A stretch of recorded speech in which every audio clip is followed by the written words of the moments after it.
दोस्तों नमस्कार। युक्तेवर की यूट्यूब मंच पर हम आपका स्वागत करते हैं। आज हम बम कांड पर हाई कोर्ट में अमर शहीद भगत सिंह ने जो बयान दिया था उसके बारे में कुछ आपसे चर्चा करना चाहेंगे। ब्रिटिश हुकूमत पब्लिक सेफ्टी बिल ला रही थी। इस बिल में प्रावधान था कि सरकार को ऐसा अधिकार दिया जाए जिसको वह संदिग्ध समझे उस पर बिना मुकदमा चलाए हुए ही उसे हिरासत में रख सके। क्रांतिकारी इसका विरोध कर रहे थे क्योंकि यह बिल दमनकारी था। इसका मकसद था कि ब्रिटिश हुकूमत के अत्याचार के विरुद्ध भी कोई आवाज बुलंद न कर सके। तो सरदार भगत सिंह बटुकेश्वर दत्त ने फैसला लिया कि इसके लिए जरूरी है कि सरकार को ऊंची आवाज में विरोध का संदेश दिया जाए। तो तय पाया गया कि केंद्रीय विधानसभा में बम फेंका जाए, लेकिन बम ऐसे खाली जगह फेंका जाए जिसमें जन धन की हानि न हो, सिर्फ विस्फोट हो और ऊंची आवाज सरकार के बहरे कानों तक पहुंच सके। 8 अप्रैल 1929 को बम फेंका गया जिसमें 4-5 लोगों को बहुत मामूली चोट आई।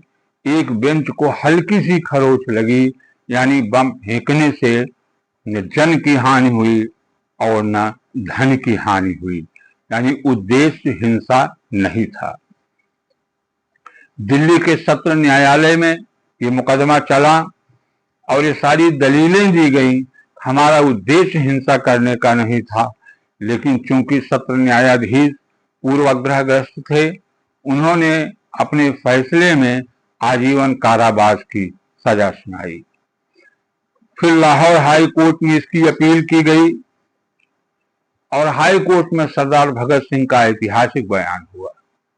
उन्होंने कहा कि जिसे आप अपराध कहते हैं, ऐसे आपराधिक कृत्य के पीछे की मंशा, नीयत, उद्देश्य, मकसद, इरादे को अगर ध्यान में न रखा गया तो फैसले तो हो सकते हैं लेकिन न्याय नहीं हो सकता। हम दोनों ने उस जगह पर बम फेंका जो खाली जगह थी। हमारे लिए तो आसान था कि भरी भीड़ में बम फेंकते और वहां से भाग जाते, लेकिन हमने सूझबूझकर खाली जगह पर बम फेंका जहां सिर्फ आवाज ऊंची हो लेकिन जनधन की हानि न हो। भीड़ भरे जगह पर हमने बम नहीं फेंका और बम फेंक कर हम भागे भी नहीं, हमने खुद अपनी गिरफ्तारी दी। ये स्थापित मान्यता है कि यदि नियत कानून विरोधी सिद्ध न हो तब तक उसको सजा नहीं दी जा सकती।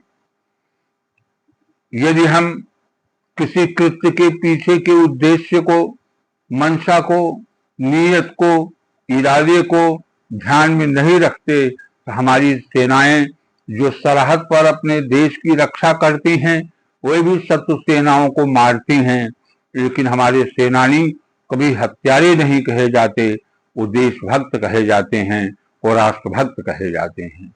उसी तरह कोई न्यायमूर्ति, कोई न्यायाधीश जब किसी जघन्य अपराधी को घोर अपराध के लिए मृत्युदंड की सजा देता है, वो कातिल नहीं कहा जाता, वो न्याय का देवता कहा जाता है। क्योंकि एक तरफ सेनानी का उद्देश्य अपने मुल्क की रक्षा करना होता है तो राष्ट्रभक्त कहा जाता है, उसी तरह न्यायाधीश अपराधी के अपराध से समाज की रक्षा करना चाहता है, इसलिए मृत्युदंड की सजा देता है। उसके उद्देश्य के कारण ही एक राष्ट्रभक्त कहा जाता है और एक न्याय का देवता कहा जाता है, और हम उनका आदर करते हैं क्योंकि उनका उद्देश्य पवित्र है। पैगंबर लोग भी बहुत सारी बातें करते हैं जिसके पीछे तर्क नहीं होता, लेकिन उनका उद्देश्य होता है कि लोग नीति के रास्ते पर चलें, नेक रास्ते पर चलें। तो हम पैगंबर का भी सम्मान करते हैं। यदि उद्देश्य को भुला दिया जाए तब तो कहा जा सकता है कि पैगंबर भी खतरनाक आदमी है क्योंकि लोगों को गुमराह कर रहा है। तो बार बार इस बात को सरदार भगत सिंह कहते हैं कि यदि उद्देश्य को समझने में चूक की गई तो फैसला तो हो सकता है लेकिन न्याय नहीं हो सकता। और हमारे इनकलाब पर हमारे विचार, हमारी व्याख्याओं को सुन लिया जाए। हमारा साफ मानना है कि इनकलाब पिस्तौल और बम से नहीं आता, इनकलाब विचारों से आता है, विचारों पर धार धरने से आता है।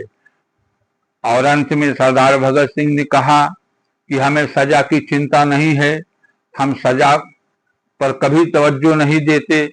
हमारा सिर्फ इतना कहना है कि हमें सही समझा जाए, हमारे बारे में राय सही बनाई जाए, हमारे बारे में मत सही दिया जाए, ताकि आने वाली पीढ़ियां क्रांति के नाम से भ्रमित न हो सकें। बहुत बहुत धन्यवाद।